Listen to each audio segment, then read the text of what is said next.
Kavuşmak özgürlükse özgürdük ikimiz de.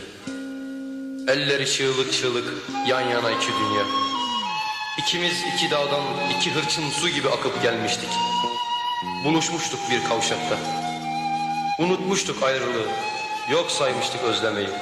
Şarkımıza dalmıştık. Mutluluk mavi çocuk oynardı bahçemizde.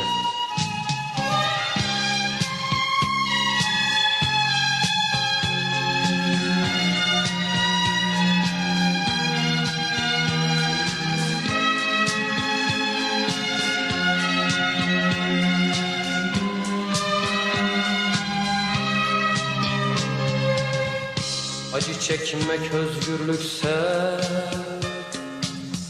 özgürüz ikimiz de.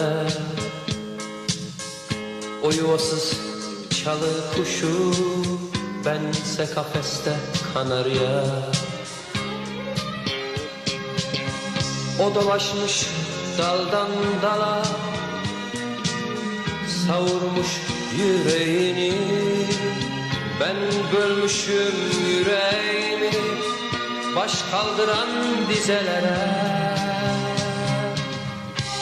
Aramakmış oysa sevmek, özlemekmiş oysa sevmek. Bulup bulup yitirmekmiş güzel bir oyuncak. Yalanmış hepsi yalan, yalanmış hepsi yalan.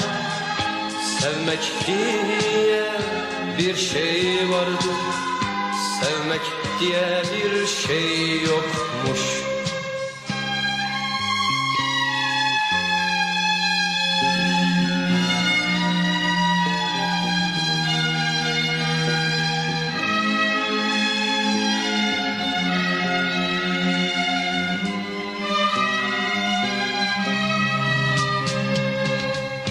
Acı çektim günlerce,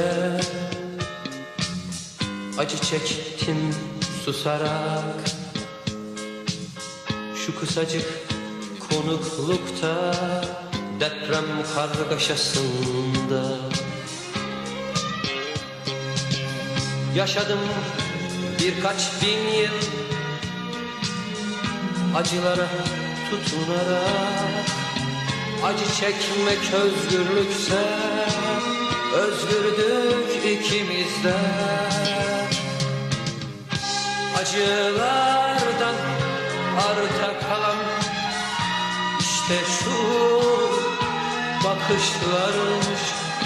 Bu diye gözlerimde gün batını bulutlarmış. Yalanmış hepsi yalan, yalanmış hepsi